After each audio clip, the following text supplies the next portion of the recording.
Hi, Jennifer. How's it going? Hello. Good. Thank you. How are you? Good. Good. I'm good. I'm so glad you could join me.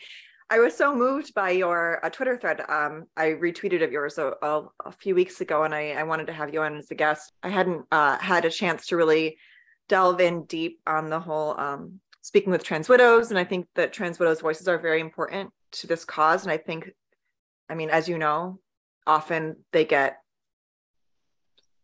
suppressed or silenced or put to the side, and Ireland, yeah. so I'd like to do my part in trying to change that.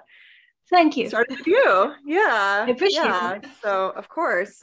So I guess even though I do know your story at this point, let's start in case anyone else doesn't. So you are an American woman now living in Ireland, and you Yes. moved with your autogynephile ex-husband so that you had Yeah. met in the Yes. US. So Yes. tell me about how you guys met and how he slowly started to reveal his fetish to you. Let's see. We met in I think it was 95. 95, yeah. And he didn't reveal his fetish till we were together for a few months, and he didn't reveal it as a fetish as such. He just Right. came into the room dressed in what most would say are women's clothes. He had his hair done up in a way that would not particularly be masculine. He had two like ponytails in his hair and a little skirt, and I didn't know what he was at first because he was a bit of a joker. And then he sat and said he had to tell me that it was something that he did when he felt stressed out. And then he told me the story about his childhood and how it was he had a rough childhood. And one time when he was about 6 years old, he ran away from home and he went to his auntie's and he came across his auntie's clothes on the clothesline and he put them on and he fell asleep. And it was found hours later by his grandparents, still in his auntie's clothes. But he told me that since then, whenever he wanted comfort, he would dress that way. So he didn't reveal a fetish as such at the time. In fact, he never called it that. Of course, he didn't. Yeah. The first time he told me about it, then I told him lots of things about myself. I had certain parts of my childhood were difficult. I had experienced sexual abuse by an older, much larger cousin, and then by my fifth grade teacher. But I was determined to kind of put that all behind me and have a healthy life and a healthy sex life. And he seemed determined to do the same, to kind of leave a difficult childhood behind and be healthy and go forward. And that's kind of where we came together. And I believed him at the time. And so, I find that really interesting for a number of reasons. This isn't to be sympathetic to him because I do find it very interesting that it so seems to be that the men who were abused as boys grow up to become abusers, while the women that were abused as girls grow up to re-engage in that in the way of being abused. And I yeah. find Or that it's such a I'm care for sorry. somebody else. We try to take care of another person that's experienced the same Well, thing. I wonder if it's I wonder if it's subconsciously, like, because I did it too. I've done it too. I feel like every woman I know who was abused in their youth goes through a period where they end up with an abuser. And I wonder if it's to somehow re-engage with that dynamic to try and change what happened in the past. It's like, if I can engage with this person and it can be different, then therefore that didn't happen. I don't know. Yeah, I I'm don't just speaking know. it from my own place, and how I've I kind of hear like what you're reached it saying. with my life. And I'm just like wondering if I like did some things to try and sort of fix it, or yeah, I don't know. I find it very Well, I interesting though. was definitely trying to fix something for both of us. Yeah, yeah. I didn't. I thought he was a different. I grew up in a traditional family in that girls were not supposed to have any gumption as such. The boys were Okay, encouraged to so do you whatever grew it up under was like kind of a before rigid them. gender construct. You But grew up yeah, under a rigid so gender construct. Okay. yeah. So, I would have been able to go to university, and my mother absolutely wouldn't have it. She's insisting that I went to secretarial school because I was a Oh girl and my why waste your gosh. time? Well, I'm here's sorry, I am went I to allowed secretarial to school ask what year you were born? in 1971. I'm just because I'm just so that's so she was not with the times. The only reason I No. ask is because you don't look to be like, to have been my mother's age, but like that doesn't strike me as a woman who had children in the mid 70s to have that be her position, that you don't go to. So I just, yeah. She was an interesting woman. I mean, her mother was a nurse, and her mother worked at. So, and my father's mother, she was, you wouldn't mess with either of my grandmothers. I'm not sure what happened to my parents' generation, to be honest. But my mom was just, it was like it's an expression here, and she didn't want me to be too big for my britches. It would really seem to be a thing with my mom. I don't know. I try not to overthink it. You could think about all these things forever, Do you think she resented your grandmother being in the workforce, and so she kind of didn't want to instill that on you, or? I don't know. I don't. I think in a way she resented me, but like I don't want to dive into all that because, like the whole thing I was trying to do from the beginning. Well, kind of like no, I get you. I'm not sure. I am not sure. But I know that my mother was an abused woman. My father. She didn't really have any friends. She didn't really leave the house. She had loads of babies. She was kept down. And I was not going to be, I was always butted heads with my mother, and I wasn't going to be like that. And for that reason, she thought I was a snob, and I wasn't a snob. I just didn't want to. My therapist once told me this, and I've kept it with me for years. She said that people tend to respond to trauma one of two ways. You either respond to it by never ever wanting someone else to experience the abuse that you went through, or you end up imposing that abuse on somebody else, or not, or because you didn't get to have things a certain way, no one else can. And it sounds to me like your mother was in a situation where she couldn't have what she wanted, so neither could you. I have no idea. I still haven't figured the woman out, to be honest. We don't really talk anymore. But I mean, we always butted heads. Like I did go to secretarial school, and I got a job at the university, and then I just went to the university that way. Good for you'll you. never guess. I love that. You'll never guess where I worked and when. Where? Penn. Oh, no, now I remember you told me that because I was in Philly when at first I worked at Wharton, which would teach you a lot, and then I worked in the president's office, which was it was full of spin doctors. Yeah. But when I heard about when that thing with Leah, I forget his real first name, Will Thomas, I wasn't surprised about the gag orders on the women's team. Oh, because I was not. I could have predicted. I just knew what Penn was like because I worked there. I knew the inner workings of the place. I just watched it play out, and I thought, oh. So I did. So I have all these weird coincidences where I worked in my life where it's like all this Groundhog's Day version of hell. I'm not sure, but it just keeps coming back around in my life. What it is that you are one of, in my opinion, it's that you are destined to be a warrior in this fight. And that's why cool. I like that version. I like that's that. What and I am shaking now. I'm such a timid person naturally, but I'm not going to back down about this. And the harder people try to keep me quiet, the more I'm just not going to do it. But this kind of thing is really, really, really hard for me. I'm shaking but I'm going to do it. That's true courage. Maybe.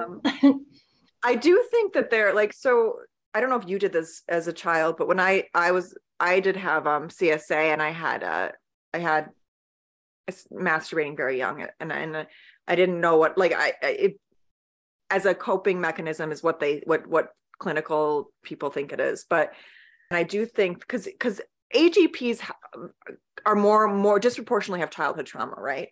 So I wonder if he wasn't lying about it being a self-soothing thing, but that because shame and sexuality are so interlinked, and shame and trauma and sexuality seem to be so interlinked, and how it manifests in your life. I wonder if it was a coping mechanism that also is, rooted in it, that developed into into depravity with porn use and things like that.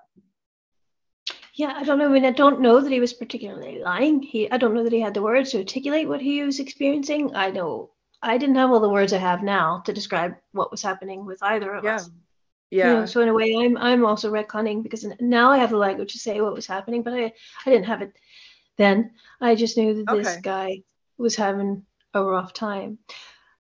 I wonder if autogynephilia is an adult manifestation that's similar to like a child masturbation thing, where it is a self-soothing thing that's just extremely inappropriate and not, I'm curious. Well, I think, this the term autogynephilia it's now It's a new covers term. so many things. They made it wider and wider. I was using autogynephilia because when you talk to people in our circles, is that the right way? Know what we mean. We're talking about men who fetishize. There's no love No, of there's woman. no We love. should get it. There's not that, and there's certainly not a love of oneself. Well, there may be reasons why a man is not autogynephilic, and I do think a lot of it is childhood trauma, and it's certainly not innate, like some male sexologists are now trying to say, and a lot of AGPs that are in, at least acknowledging it and talking about it are saying it's innate and it's a sexuality.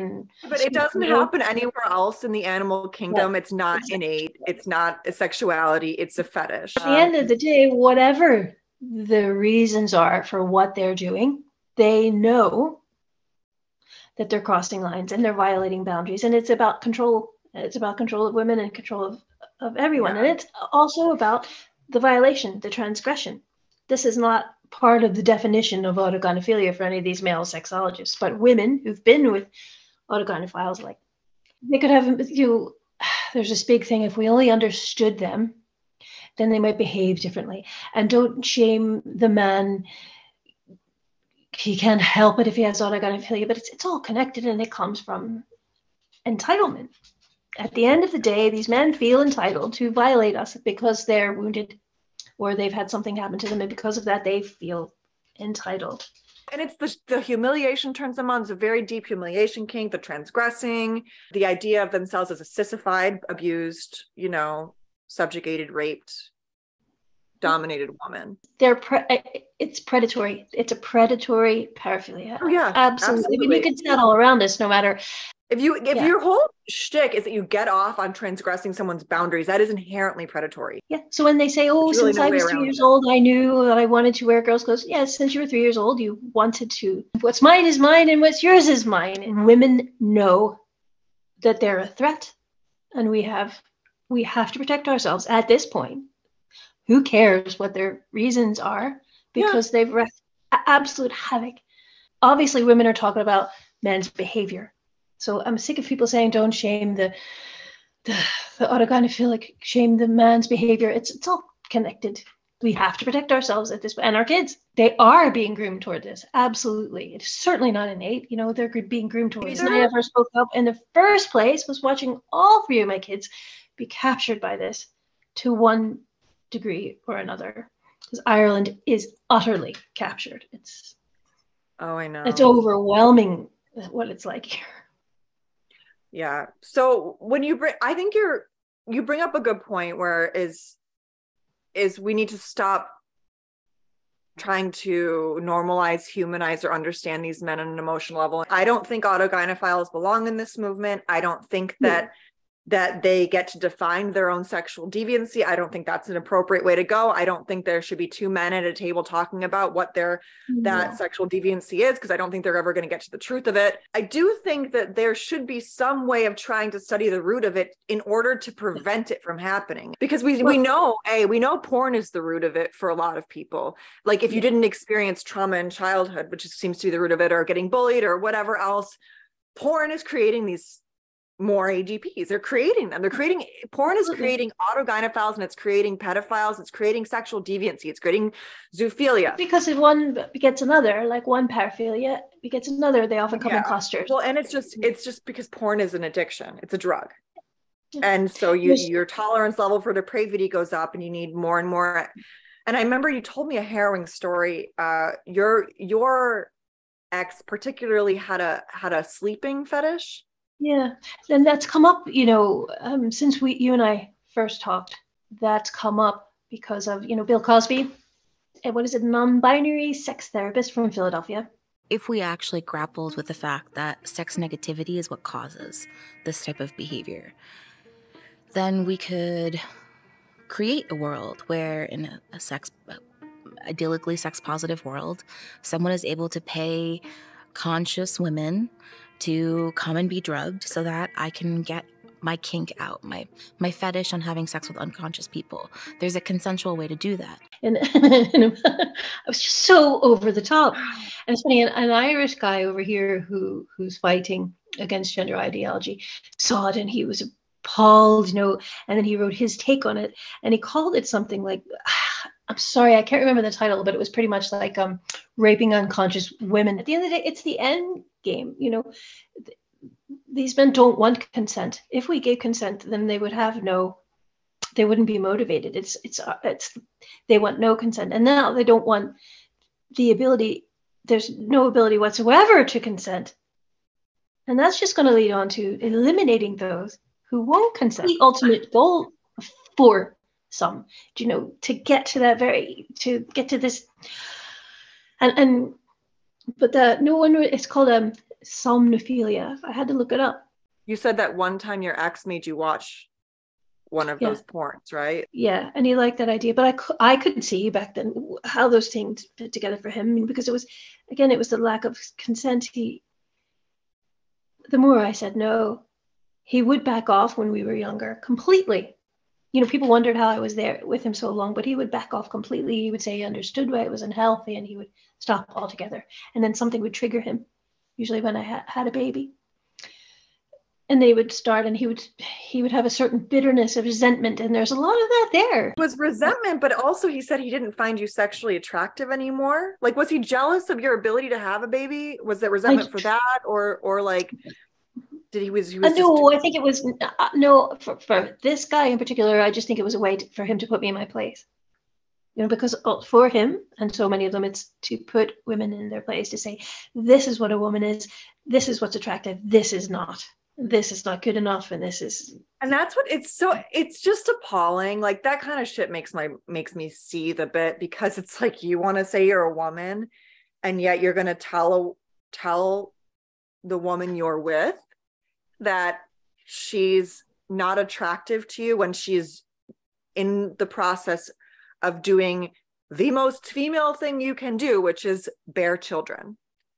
Yeah, but it's not it's not the rarest thing with men. If you're heavy at all, you hear so many people talking about trying to get back to their pre-baby weight, and it wasn't that. So at the time, it didn't really strike me as related to his issues. It's just a man thing, which I didn't accept. I didn't like it at the time, and I told him, but it was there. So I bring it up now because I think pregnancy. I mean, I do. I think pregnant women are more beautiful.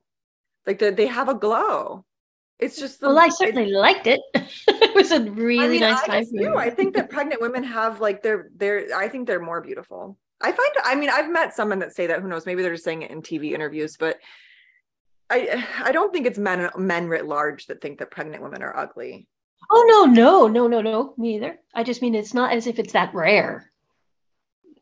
There's yeah, you're right. And I just find it particularly appalling that, like, someone who claimed womanhood is saying it. Because then when he would start to say he was a woman again, I would bring that up and say, well, you really have no idea. He wanted a woman to be what he said it was. For him, whatever his issues were, he wanted to control women and say what we are. And he resents us, and the violation of us or punishing us is what he wanted to do. And and we can see when we look around what so many of these men want to do is they want to put women in their place. They don't want us to have any boundaries. They don't think we have a right to boundaries, and they think they're entitled to say the way things are. And I guess that could be from their childhood trauma. I don't care at this point. It's not women's job to give up our spaces and our safety and all this stuff, and I mean, I gave up, I don't know how many years of my life. I know my kids are going to be affected for life, trying to understand why this man was the way he was. I mean, I tried, and at the end of the day, he was just basically angry. He couldn't have his way in all things. And he couldn't, his whims weren't the thing, and he was the center of the universe, and that was the way it was. And, whether he was hurting or not, it doesn't matter. He just behaved worse, and he behaved worse and worse the more porn he looked at. And that is absolutely true. So when we went to Ireland, I really did think it would be a new life, because he told me so many times before we came here that it was depression that was behind it. And when he got depressed is when he fell back into his autogynephilic behavior. We didn't have that word back then, but so I honestly, maybe I deluded myself, but I thought he would get better when we got here, but it was the opposite, because he was retired then, and he got on the computer all the time and looked at porn all the time, and things went to hell. Also, I was really isolated. I thought I didn't realize that I was going to be in a place where I couldn't get away from the house with the kids.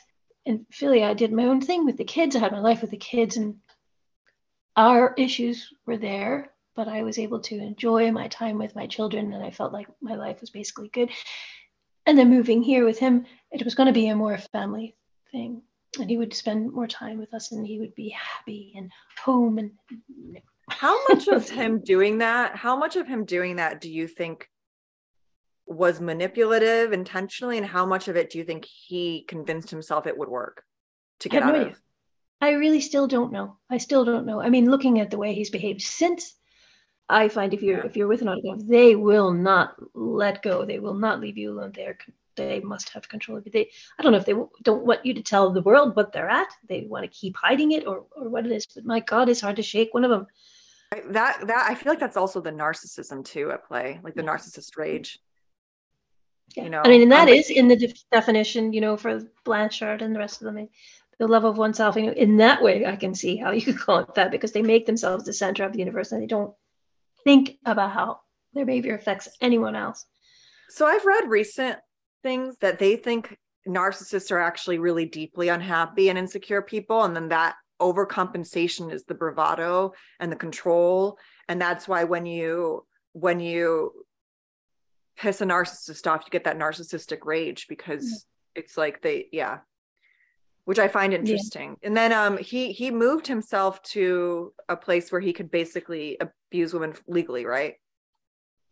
I don't know if it's legally or not. He just went to a place where he told my daughter, fucking feminists, you know. Really, it was just that I had one friend who said, Jenny, this is not on. You don't have to live like this. And I knew that, you know, and when I had one close friend that gave me a bit of strength, and I was able to get out of there with my kids, thank God, because I always kept it completely away from the kids. And even that line, he was blurring because he started to come into the sitting room. Of course, he always put lesbian and feminist together. You know, particularly, he didn't like lesbians or feminists. Basically, women who would say no to him. Yeah. That's it. And it's across it, but that's pretty common. Yeah. Now I want to talk to you about David Hayden, because I am interested in, which some people know him as Debbie Hayden, for anyone who's listening that only knows him as Debbie. Because I really do think, you know, he's a controlled opposition. And I think he's doing things with the intention of making the world a place in which his fetish is free to, you know, be. Yeah, well, I don't think he doesn't hide it. He makes no bones about it. You know, he has right, but I mean, he tries to act like he's protecting kids or standing up for women's sports. But I want to talk about what exactly did he do in school systems, because I think that is a really crucial point in terms of showing that he really is a wolf in sheep's clothing. Well, he's in a teachers union, strong teachers union, and he wrote guidelines that eventually would allow boys into the, let boys into girls' spaces. And since, you know, he's been called out on that, he says the union has no taste now to change it. But it's interesting because when I had first read something about him when I first was in the TERF Twitterverse, and I thought he had said he would be uncomfortable with his daughters having to go through that. So I didn't realize he was in favor of boys. Well, he says he's changed his mind since. But he changed his because he got called out. Depending, you know, he changes his story all the time, and he does glaze over things, and he's not. He won't answer questions directly, and there's a lot of things that lead me to believe that he's just a wolf in sheep's clothing. He's not honest. You know, he's honest at certain times, but basically things have gone so far that he's pulled it back just a little, and for that we are supposed to be grateful and therefore allow for certain things. That's what he's at, you know. So he'll admit that he's male. He won't say I'm a man. He never says I'm a man. He says I'm male, and some people call me a trans woman, but I prefer transsexual.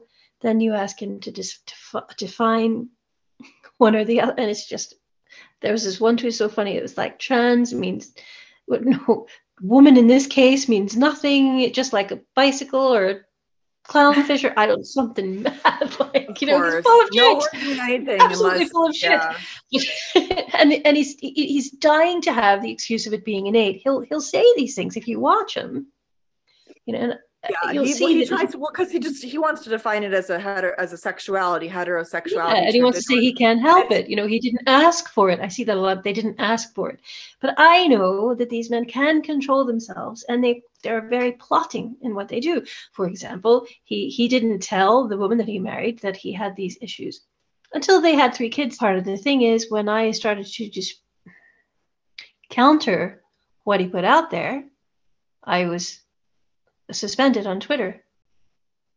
You were suspended on? Yeah, see, I had been engaged, like purposely poking at some of the biggest trans rights activists or men's rights activists in Ireland, really prickly ones that would report you for being on Twitter. And I never had an issue until I started to directly counter what David Hayton was saying. And then very soon I was suspended. I came up against a few, there was a bit of an issue with several people, and I wouldn't be quiet about it, although I felt it was my duty to speak about it. And very soon I was suspended. And that's because there are a lot of people behind the scenes, behind this guy, saying you can't counter him because he's an ally. And that's what we were saying. Do AGPs belong here? Well, I'm not sure that they're honest people. No. I mean, how can a man like that give an accurate account of himself? Exactly. They're not honest. No. And what he wants to do is control the narrative.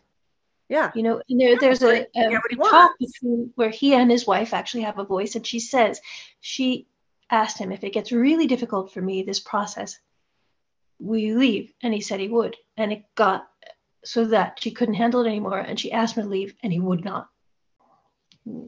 How did you find that out? Something called the Straight Spouse Network, and it was the only time that the trans spouse was there. He would not let her speak on her own. Now, I can't speak for her, and I feel guilty talking about this woman because it's not fair, and she has her own reasons and her own agency. So I don't feel right discussing his wife, except to say that if they're going to put a married man with 3 kids as the face of autogynephilia, then they need to have a woman who's lived with an autogynephile to balance out whatever this man's saying.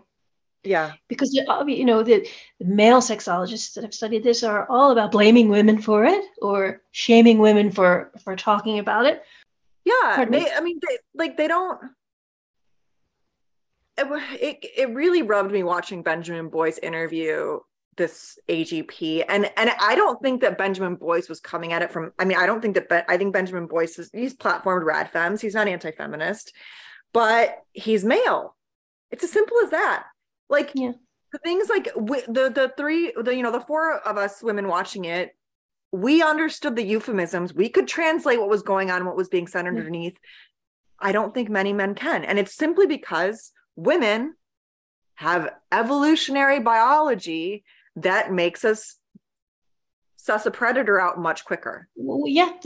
And another thing about we say, a lot of people say, do men belong in this? Now, of course, men have to come to bat here. The dads and brothers and uncles and friends. Everyone's allowed an opinion. Yeah. I wasn't careful enough with who I spoke with, because I spoke with Graham Linehan because I thought that he cared about women in this, and I'm sure to a degree he does. But for him at this time, it's a matter of personal vindication. Okay. And it's a war game. You can tell by the language he uses with the allies and this and that, and you can't speak. Women owe him something. They owe him their silence, because for me, I owe him my silence about his friend, the autogynephile, because he gave me a platform. That's not on at all. And if he doesn't get it, he does not really understand what it's like for a woman to be with a guy like this. He thinks, oh, my friend, the autogynephile, he's actually fine.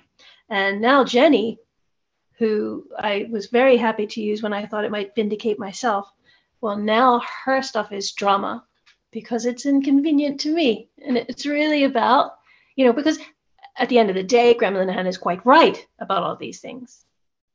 But the way he's playing it, it's personal vindication for him. He's been abused in his own right, and so he has a vengeful, he's got a vendetta, he has revenge, Well, yeah, but I don't particularly feel that way myself. I don't feel like I want to have revenge. I don't feel bitter. I don't have a vendetta. Honestly, I just want everybody to be okay. I want to protect women. Oh, I do. I'm and at children. War. This vendetta thing he has, well, it's not because my life has been damaged. It's because I fucking hate pedophiles. That's why I'm at war.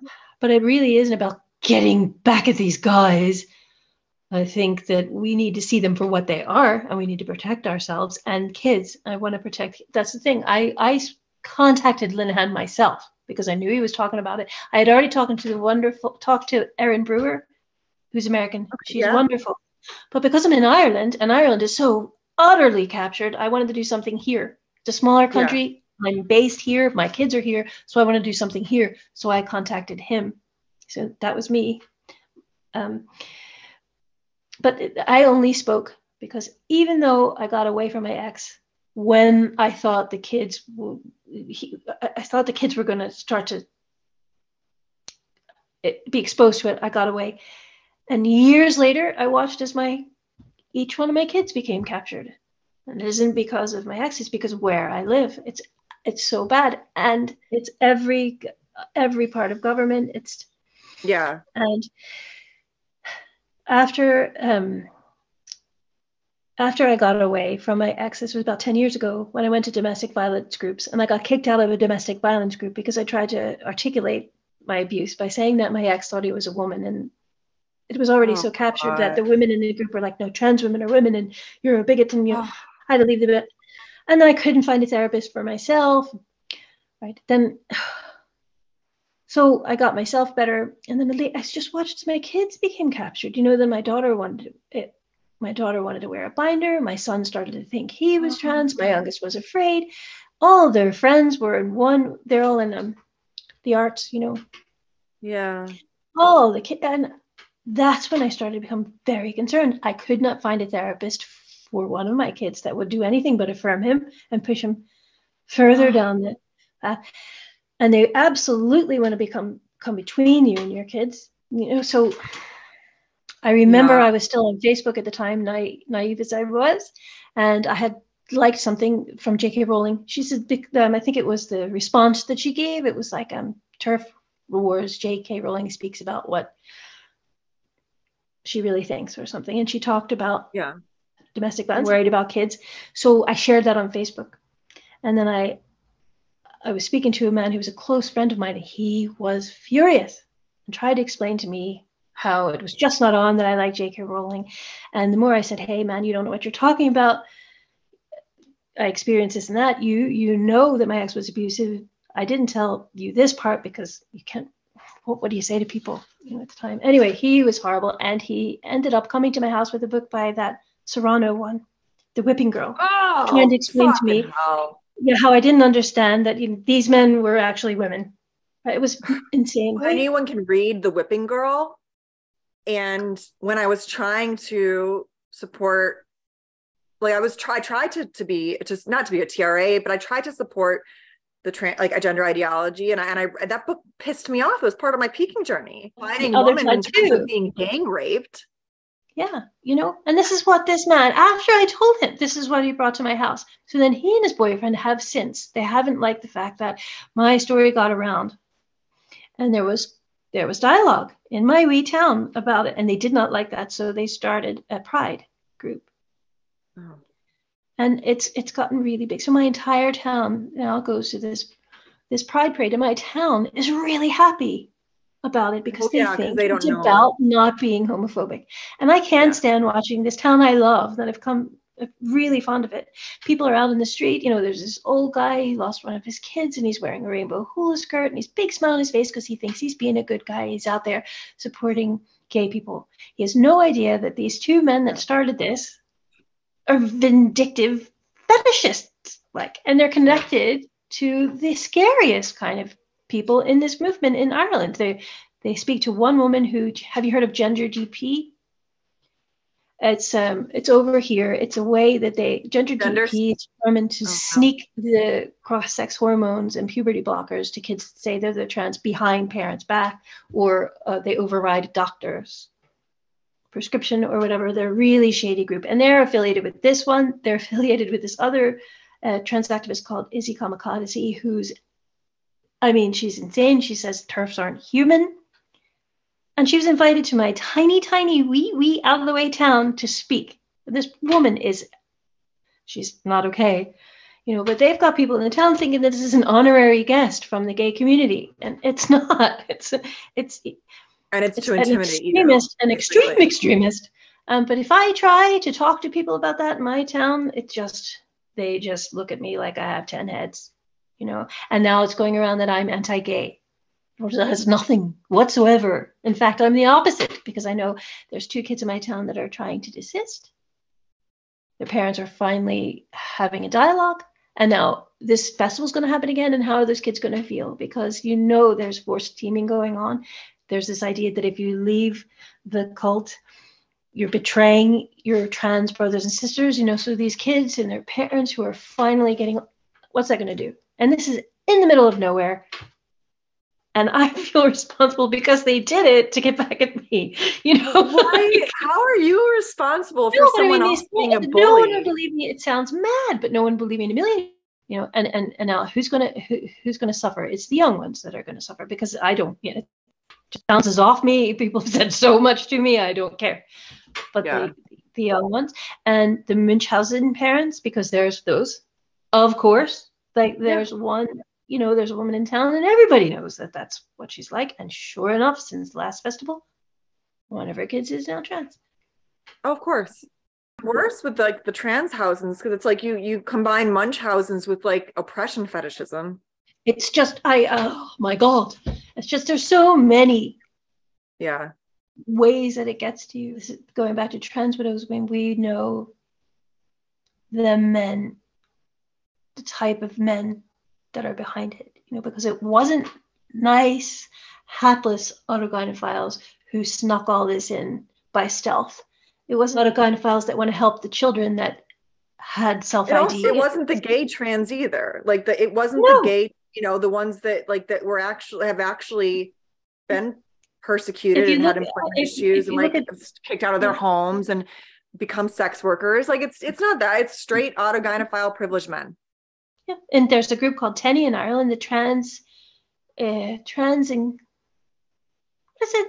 Education Network Ireland, or Trans Equality Network Ireland, and that's run by the head of it is a father of 3, late transitioning father. Come on now, and he was presented in schools in Ireland as a woman, the one could aspire to be, to schoolgirls in Ireland. It's this so unreal. Father of 3.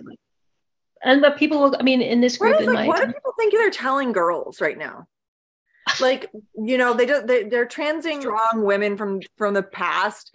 There's this Netflix show that just made a non-binary animation character. When they became a leader of the herd, they decided they were not female. It's like, what are we telling girls? It's like, if you're strong, if you're opinionated, if you're a leader, if you're good at sports, if you're not stereotypically girly, you're not gay. If you're gay. The damage being, and medicalization is proving to be worse for females too. It's like, and the women's sports, women's spaces, it's like women are getting the shit under the fucking stick as always, but with gender ideology, it's just glaring how patriarchal it is. And that's the problem in Ireland, because the people that are trying to address this, there's a person of great influence who tries to make it not anything to do with misogyny. She tries to just, or she'll say, well, but there's as much misandry, and that is not the case. That's bullshit. If things were on equal footing, when women hate men, they just don't want to be around them. When men hate women, they rape us. They kill us, marginalize us. Give me a fucking break. Well, yeah, but the idea is that we have to, this is 2 separate issues. The women's issue is one thing, and what's happening to kids is another, and that is not the case, because what affects women will affect kids. Well, also, why do women and girls have to come second to the medicalization issue? Why is it, this is a common theme on our side of the aisle, that somehow medicalization is the more important issue. Why? Why is it more important than protecting women and girls from rapists and predators? Why is it more important than women and girls sports? Why is it more important than women and girls scholarships? Why is it more important than single-sex spaces? Why? Well, they know that they can say that. Why? Do you not care about the children? That really makes me angry. It's like, Yeah, when will you, okay, just tell me when it's okay to fight for my own rights then. Yeah. Like, which really boils down to the children are medicalized, or it's like, it boils down to, oh, male children are also getting hurt. I mean, right? Because like girls, they are, but are getting impacted by this outside of medicalization. Little girls getting raped in bathrooms, little girls losing out to their placement in sports. Like, come on. Like, I mean, though, it also, like, I did hear from a mother who was like, I was more worried for my girls, but it ended up being my boy that is afraid to go to the bathroom and can't deal with the mixed sex spaces. So it's like, anyway, but I'm shocked that women somehow got the right to vote, because it seems like if men's male rights aren't involved, it doesn't matter. Like, I doubt lesbians would have gotten the right to marry without gay men. Like, yeah. I hear you there. Yeah. No. Well, yeah, apparently we don't have the right to be lesbians now because it doesn't include men. And then you had I want to circle back to your kids in the arts, because you told me a story, and I'd like to tell it again about your daughter and in an audition when they asked her to read material that was extremely inappropriate. Want to chat about that for a second, because I found it so I feel like it kind of mixes in terms of like the sexualization and the reduction of safeguarding, because I used to do theater as a kid, and I mean my whole life, and it just shocked me that she was what exactly was in the material that she was asked to read it. Like, how old was she at the time? Oh, I wish I read the script so I can quote it exactly. But this was a cold read, an audition for an ensemble where the kids would go away for, I don't know, maybe a month on their own with this group, the Youth Theatre Ireland ensemble, and she was given into her hand to read in front of 4 adults something that had, there was a line, and it was a big script, but they asked her to read this specific line where, when I come home from work, I light a cinnamon candle, I take off all my clothes, and I rub my clitoris until I climax. And in the winter months, I use an ice lolly, or a lollipop. But, she was 15 or 16 at the time. Like, that should be illegal.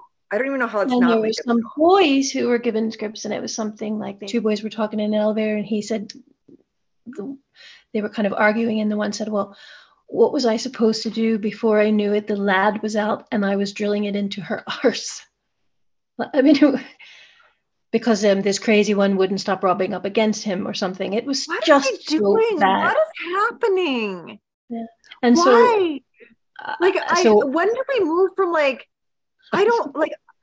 This was to audition for Youth Theatre Ireland, and ages were 16 to 22. So I at first I called to complain, and the director of the theater pretended he had no idea what I was talking about. He said, I'll get to the bottom of this and get back to you. It turns out he was there. He was one of the 4 adults at the audition. But when I first complained, he pretended he had no idea what was going on. And I pushed it and pushed it. And I said, you need to tell these kids that this was inappropriate. You need to apologize. He wouldn't do a thing. So I just kept pushing because it was so completely unacceptable. And so I called papers, and one little paper picked it up. And then a larger paper picked it up, and then the national radio program contacted me to ask me to go on air to talk about it. So I did. And then they had him, the director of the youth theater, also on, and he lied the whole time. But anyway, part of the time, and he was like, I don't know, I hold my hands up. It was inappropriate. We should have told the kids ahead of time. But we do things. We support the LGBT community. What the hell does it have to do with it? What does it have to do with it? How does that make it okay that you gave kids pornography to read? What makes me? This is what it's people. It's saying that having a 15-year-old girl reading material about masturbating and touching her clitoris, or having in front of 4 adults, 16-year-old boy. Yeah, that somehow equating that to supporting the LGBT makes me feel like this is so intentional. Like, yeah, he just used that. And it's like they had people calling in saying, this is a conservative American from the Bible Belt complaining, and what is she so uptight about? And these kids need to be open. And all kids talk about sex. And I'm not. Of course they do. My kid knows all about that stuff, but she knew herself, because I'm open with her, that was highly inappropriate and told me about it. If we didn't have an open relationship and weren't cool about sex, my daughter wouldn't have been able to say, what the hell, Mom, was this? Like, you know? Yeah, and private conversations with your mother or with your friends are not on the radio. I said, I'm not, conservative and blah, blah, blah. But it was, and the thing is, that man and all those people still have a job. I tried everything. I called the Arts Council. I called the board of the theater. Nothing was done. Nothing. It's infuriating. But yeah, the boundaries, safeguarding. It's just, they're just trying to tear it down completely. Tear down women's boundaries. And then, like, this is for a program where they're going to be away from their parents too. Yeah. And then I found out later that there has been issues with that program before. But, oh, really? Just keep swinging. It's a well-funded national theater, so you're not going to hear about it. Like, and I knock myself out, and every once in a while I start talking about it again on Twitter. But still nothing. Well, no, I think I appreciate it because it makes this like we need to look at the forest with the trees, right? And this is part of the forest. It's like Western civilization's push to sexualize children and remove safeguards from them, from their parents and people that are protecting them. Yeah. But nobody wants to be the Yankee, the American in Ireland who tries to tear down Irish National Youth Theatre.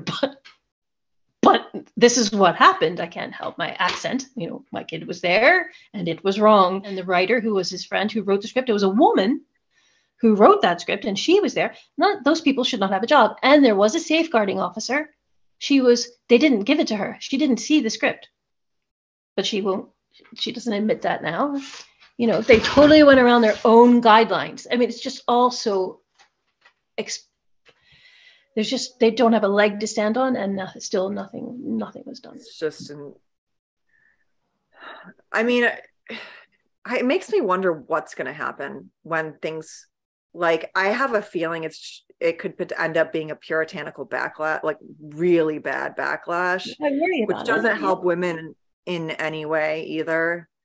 Yeah, I just don't know. Like, at this point, I don't know.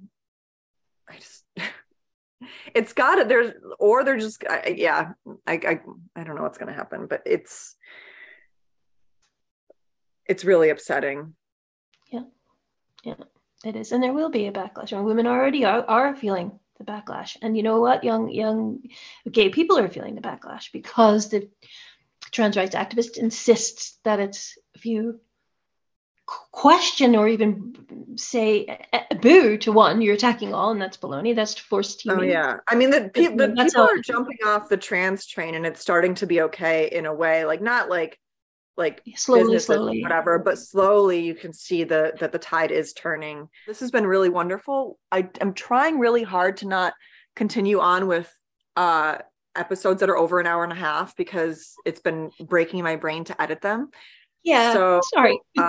No, not you. I love the long talks. It's just that I really need to, like, it's only for, I'm like, this isn't sustainable for me. So I want to ask you before I think we're going to be at about an hour. I want to make sure we talk about anything you wanted to talk about. So is there anything that you really want to bring up that is important to you to discuss, or that we haven't covered? I feel like we've covered most of it. Yeah. And this conversation felt really good. I think this is great. And yeah, I always like to end all these meetings with what you'd say to someone to encourage them that now is the time to speak out if they're watching these and they want to, but maybe they're afraid to. It's been rough, to be honest. It's been hard with my face on it. I feel a bit battered about, but I knew that it wasn't going to be easy. So, but I guess the more of us that are willing to, if we all speak up, if half of us speak up, it's going to make a difference. So many people are afraid to speak, understandably, but if we all spoke up, because it's madness. I mean, it doesn't, if you talk to someone on the street, even in Ireland, most people have no idea this is even going on. Yeah. At all. And then you start to tell them and they think that you're crazy. They think you have a conspiracy theory. I know. It's like, because where do you start so that you don't look like a nut? Yeah, I've learned that too. Like, I've tried to broach topics gently, and now like at this point I just say everything I think, and I try really hard to back it up with sources whenever I do. But it is true, like when you tell people what's really going on, they think you're insane because of how insane it truly is. Yeah. And for me, they think, well, I might just be bitter, or I might be damaged.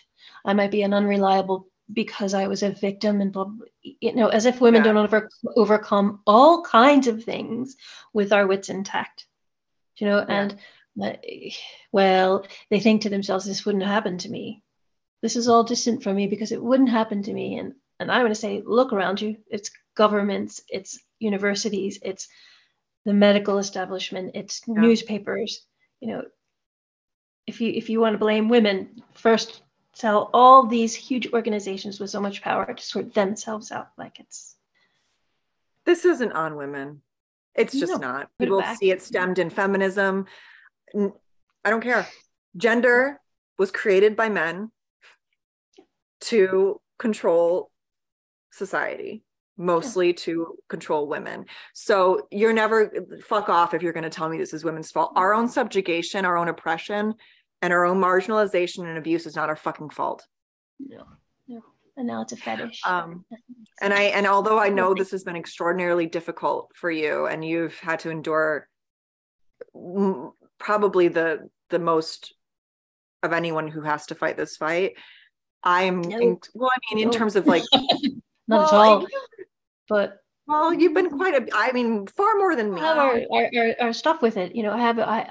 I have issues with people who make this about their ego or make money from it, and therefore throw some people under the bus. That I have a serious issue with. But we all have our struggles. We all have to fight. It was my way of saying your sacrifice hasn't gone unnoticed, and we're grateful. Oh, thank you. Sorry. Yeah. Thank you. No, it's okay. More yours. I get that. I feel that. I know. I feel the sisterhood and some bros. I feel some bros too. I know that there are men who really get it. Oh yeah. I mean, I've met the people I've met in this fight are the greatest people I know. Yeah. And men too. Yeah. But I don't want to fucking have to say that every fucking 5 minutes. Well, I get it. It's because people assume that like we're men haters. I will say this all the time. My grandfather is the person that made me a feminist, and he was my favorite person and will always be my favorite person that I've ever met. And he has got more credit to being the person that I am in this fight than anyone else. So I don't hate all men. If my favorite person in the world is a man, but I hate all abusers. I hate all predators. I hate all pedophiles. If I didn't like love and respect men, I wouldn't expect better of them. There you go. I like that. Yeah. Yeah. But anyway, this was great. So thank you so much for joining me, Jenny. It's been wonderful, and we will talk soon. Yeah. Great.